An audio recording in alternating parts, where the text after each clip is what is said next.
আসসালামু আলাইকুম রাহমাতুল্লাহ। বন্ধুরা কেমন আছেন? আশা করি আল্লাহর রহমতে অনেক ভালো এবং সুস্থ আছেন।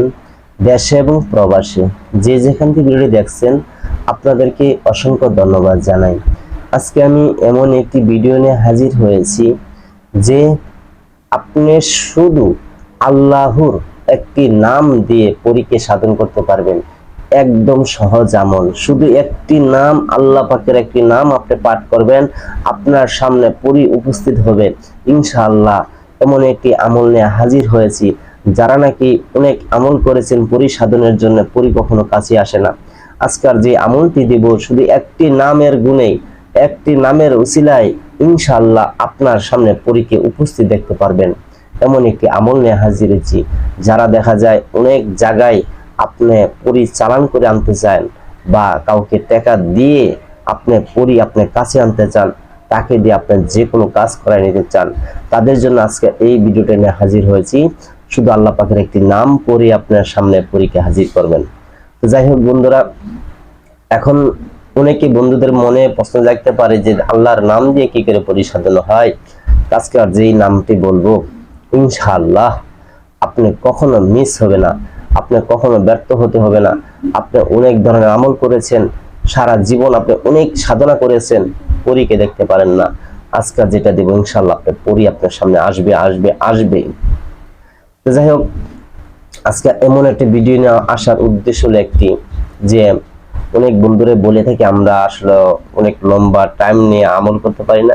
আমরা সহজ পরিসাধন আমল শিখতে চাই বা আমরা সহজভাবে পরিসাধন করতে চাই, এরকম অনেক মানুষের আশা বা আকাঙ্ক্ষা রয়েছে। উনিদের জন্য আজকের এই ভিডিওটি নিয়ে হাজির হয়েছি।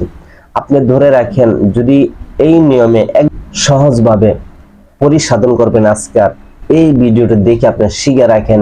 আপনি জীবনে অনেক ভিডিও দেখেছেন, অনেক আমল করেছেন, আমি বলবো আপনার আর ভিডিও দেখতে হবে না বা অন্য কোনো আমলের প্রয়োজন হবে না।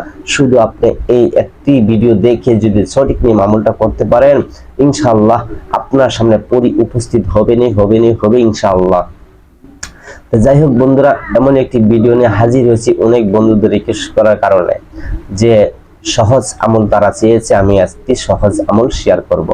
এই আমলটা দিয়ে আপনাদের মাঝে শেয়ার করতেছি। এই আমলটি আমি অনেক কষ্ট করে সংগ্রহ করেছি। এই আমলটি আমি একজন মুয়াক্কেলের মাধ্যমে এই আমলটি আমি সংগ্রহ করেছি, আর এই আমলটা আপনাদের মাঝে আজকে দিচ্ছি। আমি অনেক পরীক্ষিত আমল, যে এই আমলটি যদি আপনি করেন আপনি একটি আশ্চর্য হয়ে যাবেন যে আমি কি দেখলাম, কি আমার সামনে হাজির হলো। আপনি তার জন্য দিওয়ানা, অস্থির হয়ে থাকবেন। কিন্তু যে এই আমলটি করেছে, আমি জিজ্ঞেস করেছিলাম যে আমলটি কেমন কার্যকারী, আমাকে এদুর বলেছে যে এই আমলটি যে করেছে সেই কিন্তু ফল পেয়েছে, কিন্তু সঠিক নিয়মে করতে হবে। তো যাই হোক বন্ধুরা, আপনার জীবনে বহুত আমল করেছেন, আজকাল এই আমলটা করে দেখেন। এখন আমলটি আপনি কিভাবে করবেন, কি নিয়মে করবেন বিস্তারিত খুলে বলবো। তার আগে একটি কথা বলি, আপনি যদি আমার চ্যানেলে নতুন হয়ে থাকেন তাহলে একটু কষ্ট করে চ্যানেলটাকে সাবস্ক্রাইব করবেন, লাইক করে দেন, শেয়ার করে দেন। চ্যানেলটাকে আপনি সাবস্ক্রাইব করে রাখেন, ইনশাআল্লাহ আমার চ্যানেলে অনেক কোরআনী ভাবে আমল পাবেন। তো যাই হোক বন্ধুরা, এখন সেই আমলটি শেয়ার করব। তার আগে একটি কথা বলি, যে অনেকে বলে থাকেন যে এই আমল করলে কি পরহেজ আছে কিনা। দেখেন, যেটা পরহেজ লাগবে সেটা আমি বলে দিব, তবে আপনার রুহানি শক্তির প্রয়োজন হবে। ঠিক আছে, রুহানি শক্তির প্রয়োজন হবে। আপনি বেশি বেশি করে আল্লাহর যে কোনো আল্লাহর দিনের পথের উপর থাকবেন, আল্লাহর নামের জিকির আজগার করবেন, আপনি ভিতরে অটোমেটিক রুহানি আসবে আর পয়দা হবে। আর দেখবেন আমার চ্যানেলে রুহানি শক্তি অর্জন করা অনেক আমল দেওয়া আছে, সেখান থেকে দেখে আপনি আমল করবেন ইনশাআল্লাহ। তো যাই হোক বন্ধুরা, এখন সেই নামটি কিভাবে পাঠ করবেন, কি নিয়মে পাঠ করবেন বিস্তারিত খুলে বলবো। তবে সেই আমলটি করার আগে আপনার পাশে তো নামাজি হতে হবে, দিনদার হতে হবে, ইমানদার হতে হবে, সুদ খেতে পারবেন না, ঘুষ খেতে পারবেন না, কাউকে ঠকাতে পারবেন না, কাউকে চিটারি করতে পারবেন না, কাউকে গালাগালি করা যাবে না। মানে অর্থাৎ আপনার জবান দ্বারা কোনো খারাপি কথা আসবে না, বা আপনার দিলের ভিতরে কোনো ক্ষতি করা, মানুষের ধ্বংস করা বা নষ্ট করা বা ইত্যাদি খারাপি কিছু ছেড়ে দিতে হবে, সব বাদ দিয়ে দিতে হবে। একমাত্র আল্লাহর প্রতি বিশ্বাস আপনার রাখতে হবে। যাই হোক বন্ধুরা, এখন যে নেমে বলবো এই নেমে আমলটা আপনার করতে হবে। এটি যে কোনো বিশুদ্ধবার থেকে শুরু করবেন আমলটি, যে কোনো বৃহস্পতিবার থেকে আমলটি শুরু করবেন। তো কিভাবে করবেন? আপনি যখন এই আমলটি করতে যাবেন, আপনি আল্লাহর একটি গুণবাচক নাম পাঠ করতে হবে। এই নামটি পাঠ করার আগে আপনার 11 বার দুরূদ শরীফ পড়ে নিতে হবে। সামনে আগরবাতি জ্বালাতে হবে, তারপর আপনার শরীরে আতর ব্যবহার করতে হবে। আর যদি পারেন ঘরে গোলাপ জলে পানি ছিটাবেন, কেবলামুখী বসে জায়নামাজে বসে আপনি আমলটি করবেন। এশার নামাজের পরে এই আমলটি করবেন।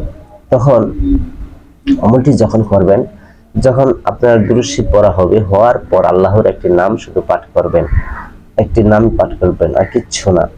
যে আল্লাহ, দেখবেন যে আল্লাহর এই নামটি কোরআনে আল্লাহর 99 নামের ভিতরে আছে, সেখান থেকে আপনি দেখে তারপরে নামটি ডাউনলোড করে আপনি পড়ে নেবেন একটি নাম। দেখবেন যে বিভিন্ন আমল কিন্তু দেওয়া থাকে, কোনো আমলে কাজ হয়, কোনো আমলে কাজ হয় না। অনেক বন্ধুরা আসলে উস্তাদ নাই, বা আপনার উস্তাদ ধরা নাই, বা গরু ধরা নাই, বিদায় কিন্তু আপনার কাজ হয় না। আপনি একজন গরু বা উস্তাদ ধরে আমল করবেন, ইনশাআল্লাহ আপনি কামিয়াবি হতে পারবেন। এখন সেই নামটি বলবো, শুধু একটি গুরুত্বপূর্ণ নাম, আল্লাহ। এখন এই নামটি আপনি কি নিয়মে পাঠ করবেন, বা মুয়াক্কালটা কিভাবে আপনার কাছে আসবে, এই আল্লাহ নামের শব্দ কিভাবে মুয়াক্কাল আসবে শুনেন। একবার বলবেন আল্লাহ, আরেকবার বলবেন আল্লাহু আকবার, একবার বলবেন আল্লাহ, আরেকবার বলবেন আল্লাহু আকবার। দুইটা মিলে হলো একটা। প্রথম বলবেন আল্লাহ, তারপরে বলবেন আল্লাহু আকবার, একবার হলো আমার, এই দুইটা মিলে একবার। এইভাবে আপনার 101 বার পাঠ করবেন, 101 বার আপনি পাঠ করতে হবে। যখনই আপনার 101 বার কমপ্লিট হবে, আবার দুরূদ ইব্রাহিম 11 বার পাঠ করতে হবে। যখনই 11 বার পাঠ করা হবে, যখন পাঠ করা হয়ে যাবে 11 বার, তখনকার আপনি আল্লাহ পাকের কাছে বলবেন, হে আল্লাহ, তুমি ছাড়া কোনো মাবুদ নাই, তুমি ছাড়া আমার কোনো প্রভু নাই। হে আল্লাহ, আমি শুধু তোমারই গোলাম। হে আল্লাহ, আমার মালিক শুধু তুমি এক আল্লাহ। এরকম ভাবে আল্লাহর কাছে বলবেন। আর আল্লাহ তৌহিদের উসিলা করিয়া, আল্লাহর আরশ উসিলা করিয়া, রাসূল পাক সাল্লাল্লাহু আলাইহি ওয়াসাল্লাম উসিলা করিয়া, পীর মুর্শিদ গাউস উসিলা করিয়া, আল্লাহ তোমার দয়াতে, আল্লাহ তোমার মায়াতে, আল্লাহ তোমার মেহেরবানিতে আমাকে তুমি ভিক্ষা দাও, একটি নেককার, ইমানদার, মুত্তাকিন, পরহেজগার, আল্লাহওয়ালা একজন পরীকে আল্লাহ আমাকে ভিক্ষা দাও, আমি তাকে দিয়ে মানুষের উপকার করব। এরকম ভাবে আপনি দোয়া করিবেন, আর চোখের পানিগুলি অজরে ছাড়বেন। যে পর্যন্ত আপনার চোখের পানি না আসবে, সে পর্যন্ত আপনি মোনাজাত ছাড়বেন না। যদি চোখে পানি না আসে, মোনাজাত ছাড়া যাবে না। কারণ যখন আল্লাহ পাকের কাছে যাবেন, আপনার চোখ দ্বারা পানি আসবে, তখন আল্লাহ তাআলা সেই বান্দাকে না দিয়ে থাকতে পারেন না। তাই বেশি বেশি করে আল্লাহর কাছে চাইতে হবে। আল্লাহ ছাড়া কারো কাছে যাবেন না, শয়তানের কাছে চাইতে যাবেন না, ওই মন্ত্র বা কুফরি জপতে যাবেন না। একমাত্র আল্লাহ, আল্লাহ ছাড়া কোনো মাবুদ না। দুনিয়া, সাত আসমান, সাত জমিন, যা কিছু দেখেন বা শুনেন, সবকিছু আল্লাহ সৃষ্টি করেছেন, আল্লাহর প্রতি যাবেন। তো যাই হোক বন্ধুরা, এইভাবে আপনি আমলটি একদম 41 দিন করবেন, একদমই মিস করবেন না। আর এই আমল করার আগে আপনি অবশ্যই যে কোনো আমলই করেন, আপনি যে কোনো আমলই করেন কোরআনী ভাবে, একজন গুরু, একজন উস্তাদ ধরে তার কাছে আরো গোপন বিদ্যা শিক্ষা অর্জন করে আপনি সাধনা করবেন, ইনশাআল্লাহ আপনি কামিয়াবি হতে পারবেন। তো যাই হোক বন্ধুরা, যদি ভিডিওটি ভালো লাগে লাইক করবেন, শেয়ার করবেন, আমার চ্যানেলটাকে সাবস্ক্রাইব করে পাশেই থাকবেন। তো সকলে ভালো থাকবেন। আসসালামু আলাইকুম রাহমাতুল্লাহ।